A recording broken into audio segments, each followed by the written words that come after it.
So, Robert Eldine, who do we have with us We today? are so honored to have this young lady on our show this morning.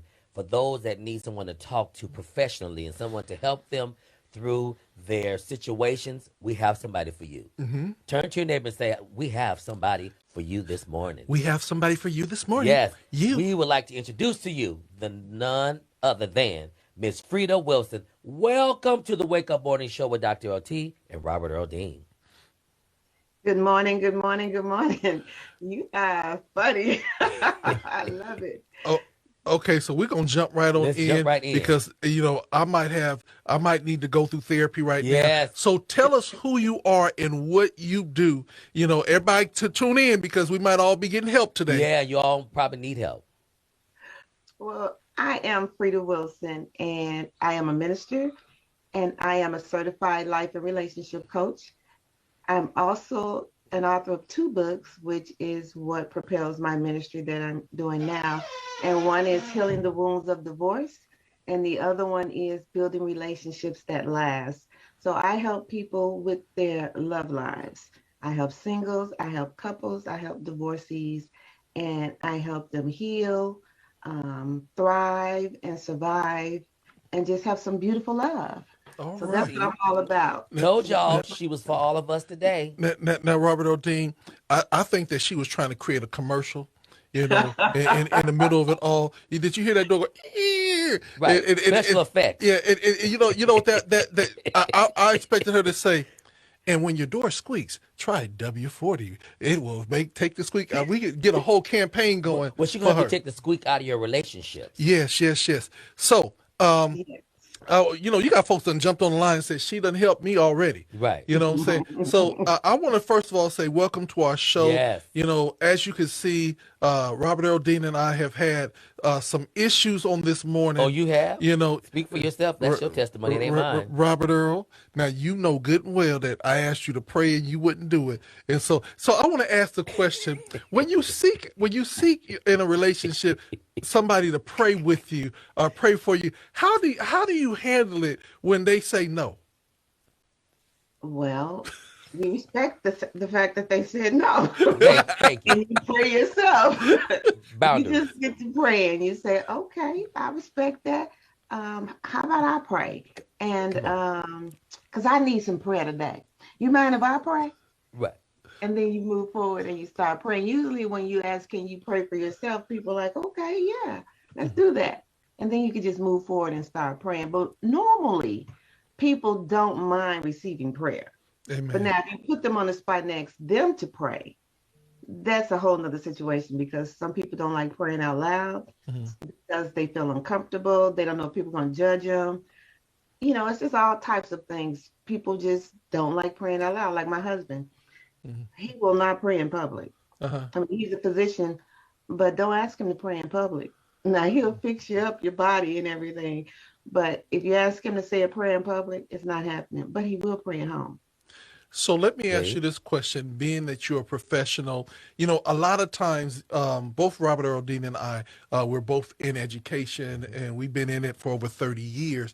So we find ourselves being the ministers, the counselors, all of that on campus. And it's really funny because we find ourselves with students, parents, teachers, the whole nine yards being that light. How is it for you to be a counselor, and how does that affect your own personal life when so many people come to you with all the heaviness? How do you handle that yourself in your personal? That's a very good question. Thanks for asking that because I just finished, I do it 4 times a year, divorce recovery group. And I love helping people going through divorce because I've experienced myself about 30 years ago. Not telling you how old I am, but I went through a Girl, very, you very look like you're 22.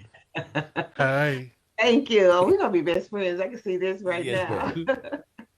But when I'm working with the divorce recovery group, it's very fulfilling. I'm helping people who are grieving, who are hurting, having broken hearts, difficult times. So I'm helping them work through the grief process, the sadness, the anger, the what do you call it? Please take me back emotions and Mhm. so forth. That can be draining. And so after about 8 weeks of, really helping people work through things, I have to replenish and take some time for myself Mm-hmm. to just refresh Yes. because it can get heavy. Dealing with grief over and over and over again can get heavy. And so what I do is I take time to do things I like, personal time, like I take a bubble bath or I go to the movies, hang out with some girlfriends, do something with my husband, something to replenish me. Mm-hmm. Because after giving so much, which I'm sure you all know, you give, teach, Mm-hmm. love, help. You have to give back to yourself so that you're prepared to give again. So that's what I do when I'm dealing with a lot of grief situations. Working with singles and couples is a little different. I see you, Dr. Um, with your finger up, like you want to say something. Oh, no, no, that's that. See, we church boys, and that's our Right. cue to each other. Right. Like I'm getting ready to say Right. something, but he got his finger up too, but his went up first. So I gotta let him go Right. first. I'm sorry.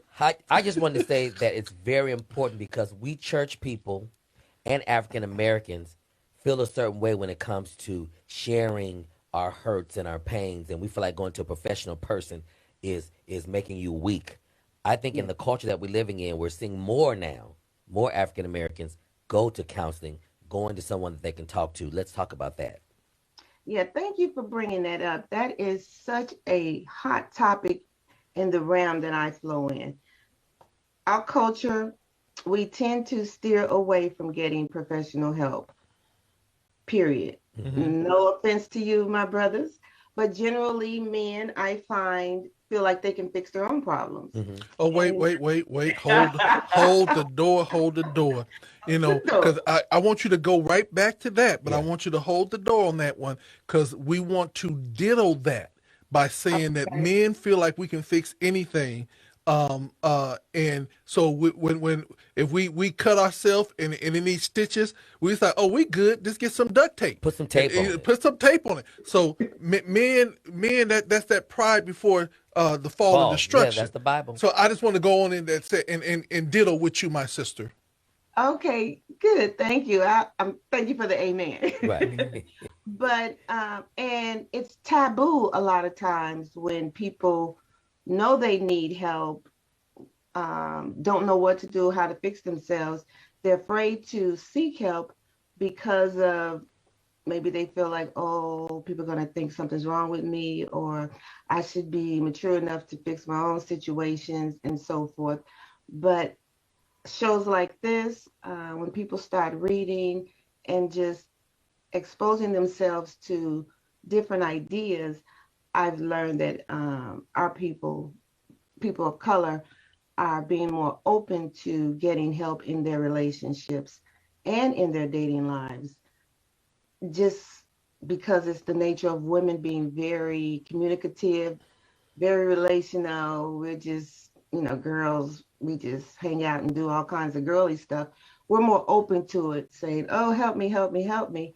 And so I have a lot of female clients. I do have male clients too. And I have a lot of women who bring their men on in Amen. and we talk. Hmm. And for example, I have a couple who I've helped through an infidelity situation. They've been married about 15 years. And it was the wife who stepped outside of the marriage. The husband wanted the marriage. They have two kids. And so they sought me for help. And I will give God all the glory. But their relationship has survived and they are thriving again. And he's learned to retrust and forgive. Hmm. He Hmm. just needed to figure out why it happened Right. Hmm. and to understand how she could do that to him.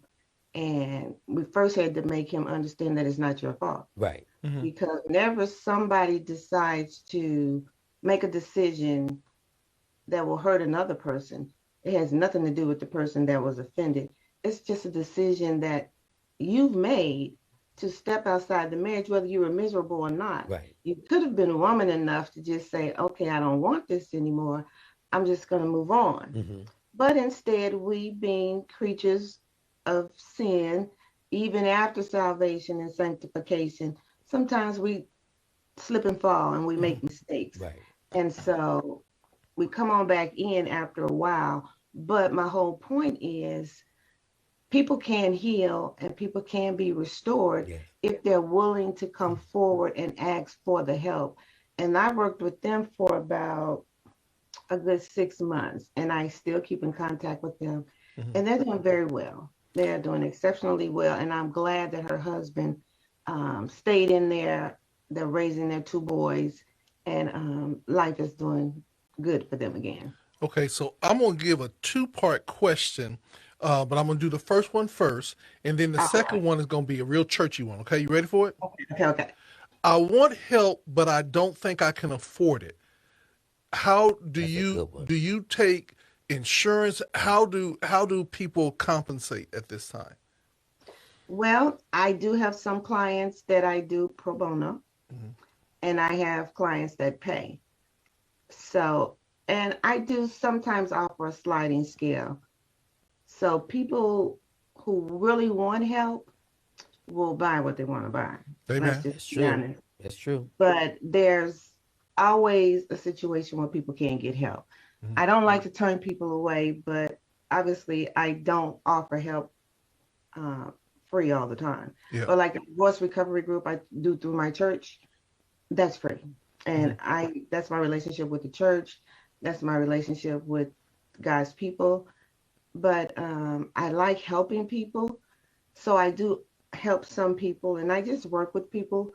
Um, I don't want to say that too much because people will take advantage of Yes, that. ma'am.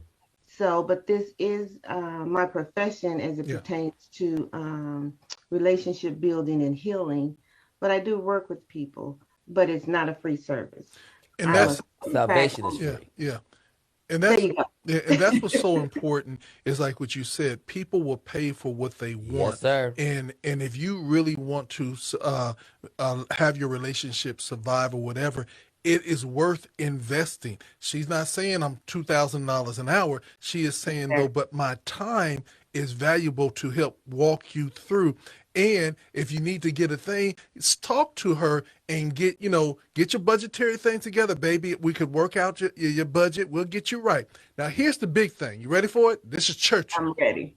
Let's go to church. When we grow up, a lot of us preachers and a lot of us men and women of God hear that famous statement, it's better to marry than to burn. Now, how do you help a couple that on that premise they then get together because it looks good on the quote unquote churchy paper, Mm-hmm. but it's not, them together is really not good. Toxic. So how do we help people through that? Because a lot of folks got married because it looked good on paper, Yeah. but it wasn't real. And they wanted to burn. Well, I don't think anyone should marry because of the sexual compatibility, Hmm. first and foremost. I think people should be compatible. People should take their time and develop a relationship to see if the person they are pursuing um, is the one for them. You can meet somebody and be passionately compatible, but then intellectually, spiritually, socially, you're just not compatible, or you may clash a lot. And so you need to find somebody else to burn with that you can grow with, who is also sexually compatible. But to just get married because the sex is good is a bad decision, because at some point all of the euphoria is going to wear off. Mm-hmm. The passion is not going to be as hot and as great as it was in the beginning. And Mm-hmm. so what you're left with is that person. Hmm. So now you've got to really deal with the real deal. Come on. So getting married for the sex is a bad decision. Well, and that's part three of my question. My part two, or my part one of the question is how there's like the hookups that are in church. Oh, your daddy's a pastor, my daddy's a pastor. We should get married because it looks good on paper. We should fit because of that. So how couples get together a lot of times in the church, many times don't have anything to do with relationships versus what I call that paper trail. Image, It image, looks image. good and you guys should work out, but they haven't done the work to be a couple. What do you tell those couples? Because we have right now people divorcing and people Irate. leaving each other because they started off on paper versus building their true relationship. Good question again. Well, you're very insightful. Awesome questions. Looking good on paper is only helping the people that's looking at you. It's not helping you. And there is such a thing in other cultures as arranged marriages, and Yep. some cultures do well Hmm. arranging marriages, and they actually stay together. How happy they are is a whole nother question. But to get married because your parent is a pastor, my parent is a pastor, and it looks good on paper is a bad decision Hmm. because you will be miserable at home if you are not compatible with that person. Hmm. You'll be looking good, smelling good, acting good, but miserable at home. So forget about the stuff on paper. You have to really deal with the real deal. You have to be happy with the person you're with. Now, it's not going to always be happy, Hmm. right? Hmm. People are going to disagree, people are going to argue, Hmm. but at the end of the day, your core values should connect, your belief system should connect. Do you want children? How you handle Hmm. money? The sexual piece. There's just so much to contend with. So I recommend premarital counseling Hmm. for people who are considering moving forward in their relationships to perhaps, cross the line, jump the broom, or whatever. Hmm. But I suggest people do it before they set a date for marriage Hmm. and before they get to a point where they think they want to marry. Hmm. Because generally, when people set a date for marriage, they feel obligated to fulfill the agreement. Hmm. But if you're in a relationship, let's say you're dating for 9 months, a year, that's a good time to go and see somebody and deal with whether or not you all should move forward. Now, I won't tell anybody if they should move forward. They have to make their decision for themselves based on the information that comes out. Hmm. But getting married is a very, very spiritual thing. Hmm. We on gospel radio. So God put people together, right? Hmm. But there's not just one person for everybody. Hmm. There's several people in this world that we are compatible with who we can choose from. And we Well, just wait a have to minute, wait a be minute, wait a minute, wait a minute. So you mean to tell me that song, that statement, "You complete me"? You mean that there could be other people that can complete you too?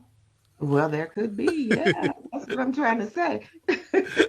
Okay, Okay. so this is one more question. This one more question. Then I'm gonna send it over to my Okay. brother. Um, I, Doctor Wilson, I've been married now for 10 years, and I'm Mm. just unhappy. I don't know why I'm unhappy. I'm just unhappy. Help me. I said, well, let's make an appointment and let's talk about why you're unhappy. Hmm. Right. And we will talk about why you're unhappy, what's going on. There are a lot of things that could be going on. A Hmm. person could be dealing with their own personal issues Hmm. that could be impacting the relationship. There could be things going wrong in the relationship too that are causing problems. But if you're unhappy, then you should seek the help for yourself to figure out why you're Hmm. unhappy and how you can make things better. But you're not going to be happy all the time. That's just unrealistic. Oh, People, say that one more again, because I think every couple need to hear that, because they think they're gonna go off and skip and hop for the rest of their life. Go say that one more time. you're not going to be happy all the time. Hmm. So let's just be real with this. You're going to have conflict. Hmm. You're going to not stand somebody, sometimes when you're raising kids together, that can probably get a lot of chaotic too. Hmm. But you just have to press forward. If you did the work beforehand, it'll be easy on the backside because you've developed the friendship. Right. You know the person. And so you know how to connect and relate. You can get mad, then you come back together. I get mad at my sisters all the time, but Hmm. I still love them. We're not falling out. It's just like, girl, you get on my nerves. I'll talk to you later. Hmm. Right. And then I call up and say, okay, let's go to the mall. Because we have a relationship and we Established. just didn't agree at that moment. Hmm. Right. Now, I think you're very, very important too, because a lot of us, in general, don't deal with childhood things. Most of the things in our lives have stemmed from our childhoods. Let's talk about that. Thank you for that. And I'm glad you brought that up because I work with singles and I love working with singles who are dating, who want to look or find or be found by someone who is compatible. And I have a 10-week program that I do, which I'll be launching the next one in about 3 weeks, where I have people look at their past, all the way from childhood. What was the life like in the home? Were you, if you were with your mom and your dad, if you were raised by your aunt, if you were raised by your grandmother, by your grandfather, we look at those familial relationships, see what that was like. Some people were in abusive situations, some people were in neglectful situations, some people were adopted, some people were in battered homes, some people were in lovely homes. But we deal with those patterns that people experience. For example, me, my parents divorced when I was 4. And that definitely impacted me because I saw my mother shattered because of that experience. I had a relationship with my dad. That was not the point, but I saw the pain that my mother went through. So it made me feel a certain way about my dad being 4. I don't understand the dynamics of relationships. So I did have to do some personal healing as it pertained to what I saw my mother go through. But I did the work. I got professional help because I knew that I needed help to move forward because I was choosing the wrong people. I thought I was in love, but I wasn't in love. And then I end up with my heart broken. And I'm like, why am I so miserable? It's because you're not choosing, but I'm not choosing well because I don't know how to choose. Right. So I help people deal with their past and then the relationship patterns that they may have created. Why do you keep picking people that you're not compatible with? You're not compatible with them if the relationships keep ending. Or why are you not picking anyone at all or allowing anyone to choose you? Again, that's an issue or something that should be concerning if indeed you do want to be in a relationship because maybe you're feeling protective. You don't want to be hurt because you've been hurt before. So all of these emotional hurts and wounds from the past, we uncover, we work through. And I have individuals do self-assessments and we talk about these things and we look at the patterns. And then we do assessments where we determine, okay, what do you really want in a relationship? After we deal with all the stuff. Yeah. And I do give them coping skills because just because you sat down and talked about something and you worked through it doesn't mean you're not going to get a flashback or a trigger. Yes. But when you do get a trigger that makes you step back in time and not want to trust, I give you tools to deal with. For example, if you're with your, let's say your boo, you're dating, and they've got a friend and you just see them talking and all of a sudden you just jump from A to Z and oh, I know that he's cheating on me, blah, blah, blah. But so one of the keys for the person who knows they struggle with insecurity is to say, okay, free to check yourself. They're over there having a conversation. You don't know if there's some taboo going on. It could just be a normal situation. Right. Don't jump to conclusions. So that's a skill, but that's called self-talk and reframing your thinking. And I do a lot of that in my coaching with people. Wow. And so when people exercise those tools, then they can stop jumping the gun and repeating those patterns. But that's how we help people choose wisely and not continue to create patterns of chaos in their relationships because we deal with the past. And then we give you tools to cope and to overcome, and then equip you for what is good for you, what is healthy for you, what do you really need in a relationship. Sometimes we don't even uncover what we need because we don't know what we need. Right. What are my true values that I live by? So we find all these things out, and then we use that information to assess the people we are dating. And it's okay. When I say dating, I don't mean being in committed relationships. And this is what I tell the singles that I work with. It's healthy to make friends. People should make friends. I'm not saying you should be sleeping with everybody. Right. It's healthy to make friends. I ain't saying friends with benefits. There you go. There you go. But I think people should make friends. Go out, hang out, see how you relate to the person. Do you like the person? Go to Bible study. There you go. Yeah, see if they want to go to church. Exactly. See if they invite you to church instead of the other way around. Right. But if you make friends and Hmm. it's everything's on the table, we're just friends getting to know each other, then you can't be offended because everything's on the table. We're being honest. Right. I think we should get to know people Right. because some people we meet, it's just not going to work. But you Hmm. may be a good friend, but you just don't have the it factor Hmm. that I need to thrive in a relationship. So Yep. I think we meet people, we decide based on all of the work we've done Mm-hmm. Hmm. whether or not I want to take this relationship to the next level. And so, they say she say he just a friend. She say he just a friend. Okay, so here's my big question, and then I want you to be able to give out information how people connect with you and get service. Now, in our current society now, we see a lot of people that are getting divorced, and so when they reconnect or they decide to get married again, now we have what they call blended families. So not only do you have this new husband and wife, but if that whoever the child comes from, you have to deal with their parents, and if they're married or whatever. So now you have four sets of family. You know what I'm saying?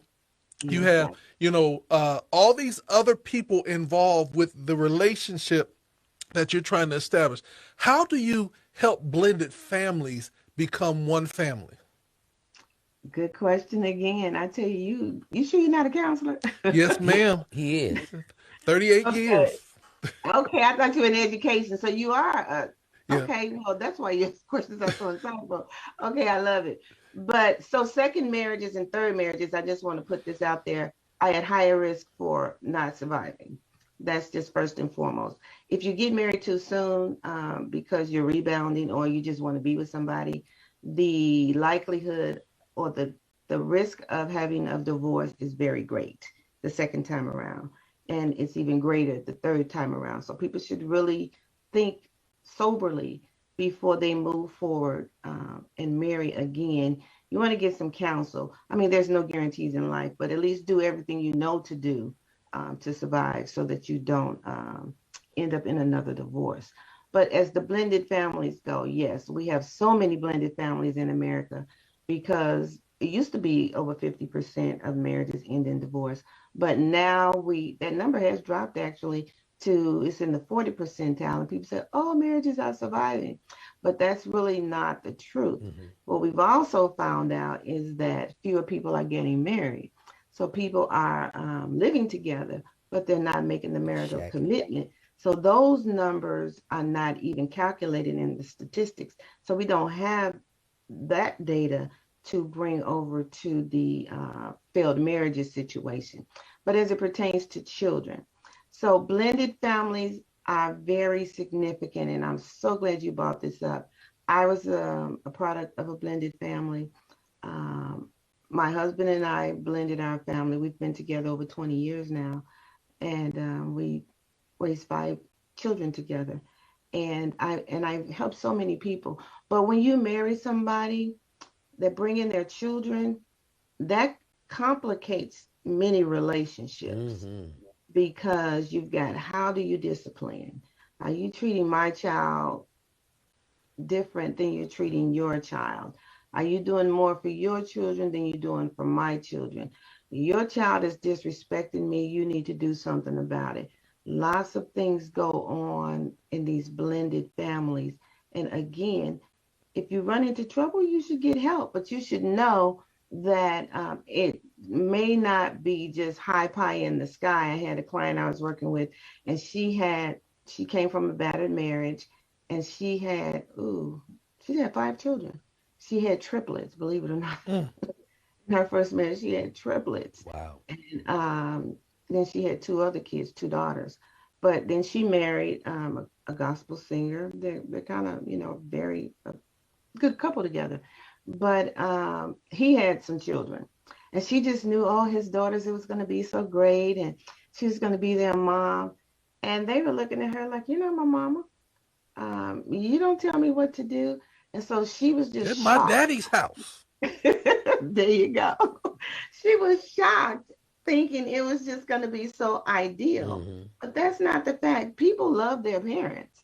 They really generally, for the most part, want their parents to get back together. Yes. So we shouldn't take it personal. But being human, our feelings get hurt too, even from children. So blending families is so important. I always say, do what's best for the children.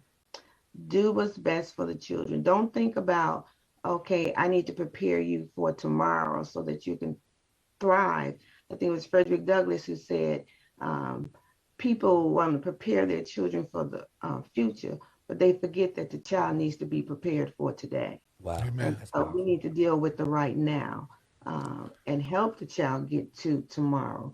But blending families can work. I grew up in a home where my stepmother was very good at it because I was one of those children who said, you're not my mama.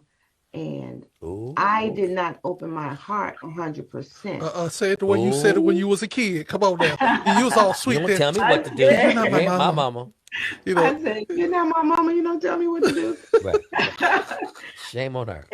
Yeah, and so, but she was a nice lady.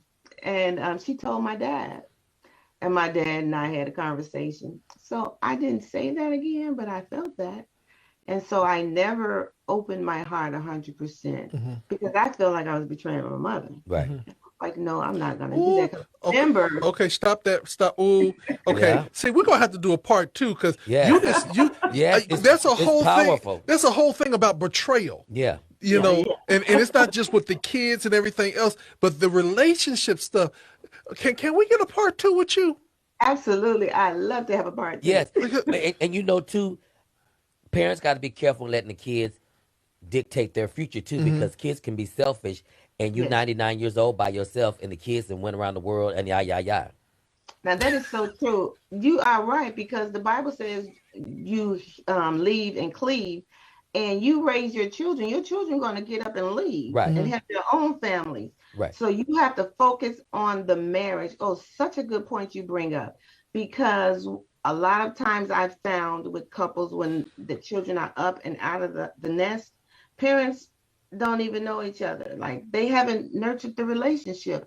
All the loving and fun was ignored because they're so busy going to camp, going to sports, Yeah. raising children together. They don't nurture the relationship. Hmm. So they don't have anything in common but raising children. Wow. So it's so important Hmm. to take time for their relationship. And ladies, when we have babies, we have to remember that we still have men. Hmm. And, we spend all our time nurturing and nursing our babies because it's instinctive. But we have to remember to not neglect the men in our lives Hmm. because they still need that love and affection that we were giving them prior to the children coming. And that's how you nurse the relationship. And we need to have dates. We need to take trips. We need to trust somebody to watch them babies so that you can be with your man. Okay, Wow. so This is with powerful. that being said, I'm gonna ask you to check your schedule Yeah. because I think you just need to be either once a month or every other week or something. Come in and She is give powerful. little tidbits because folks are I would sitting up love that. there. But no, I want to appreciate you because this is real conversation It's that people really powerful. need to have. And so, for those of you guys that are listening to us today, can I call you Dr. Wilson? You can call me whatever you want. Okay. I can be free See, to Dr. Wilson, Sister Wilson. Dr. Wilson is on the line. The doctor's on Yes. the line. But I want you all, for those of you guys that say, you know what, I really need to have this real conversation. I really need to get into some type of help program. Doc, can you tell them how they can connect with you and literally begin to walk through this journey? Healing, healing, healing. Yes, my website is fredawilson.com, and that's FREDAWILSON.com. You can reach me on my website. And in fact, anyone who's listening today, I will give a free 45-minute relationship evaluation, if you will. If you're dating, I can do a dating audit with you, see what your dating intentions are, how you're showing up to your prospects, help, I can do that for you. If you're in a relationship, I will give you a free 45-minute talk to see how you can improve. And I'll give you some tools to walk away with. And you can decide if you want to continue on. But that, for the listening audience today, I will give you a free consultation, and or I will give you a free copy of one of my books. If you're going through divorce, I will give you a free ebook. or if you're single and dating or in a relationship, I will give you a free e-copy of my relationship book. So that's my gift to the audience. I like to give. So that's what I'll do, and that's FredaWilson.com. Thanks to Jamie J, because she was brought to my attention through Jamie J. That gospel singer. Yeah, Well, who have worked with you with them in the company. talented kids and everything. Yes, Yes. That's my Dr. Jamie girl. J. Thank you, Yes. sister. Yeah, she's so nurturing. Yes, You know. and you know what? You guys go watch Kingdom Business, because that movie, a lot of this is in that. This is amazing. You know, I got to talk to you about that later. Now, Yes. Dr. Wilson, I want you to know that you now are welcome on our show. Yes. We're going to love you right on into the family. Yes, she's And amazing. I want you to Alright. just know that couples need this. Even couples that are really And singles happy need it. and are doing certain things always need to have that reboot. You know Yeah. what I'm saying? I agree. And just to have that time, just the fellowship, and also realize that some of the feelings that they might experience, other people are experiencing it. You know? Absolutely. And Absolutely. so we want to let you know that this is good. This is wonderful. We pray an overflow in your life, Yes. that you have more resources to do more things. Can I get amen? receive that. I receive it. Amen. Any final words? I will say, never think that you're too far gone to recover from any situation, whether it is hurt from the past or damage in the relationship. Never think you're too far gone. I always say, whatever somebody's going through, somebody else has already been through it. Come on. But there is a solution for every problem. And don't be afraid to seek help, because if you seek help, you might just get the answer you need to turn that thing around. All right, and I'm gonna leave with this, and I can even have you answer this one. This is gonna be a cliffhanger. And as a counselor, watch this. As a counselor, when you begin to help people, how do you handle when your client get a crush on you? That's the cliffhanger that we're going to leave for the day, and we're going to come back, because you know how folks are when you help them, then all of a sudden they turn to be like, you know. But we'll talk about that next time. Y'all, this has been God Radio 1 Live, the Wake Up Morning Show. It's the weekend. Y'all have an amazing, amazing weekend. We love you.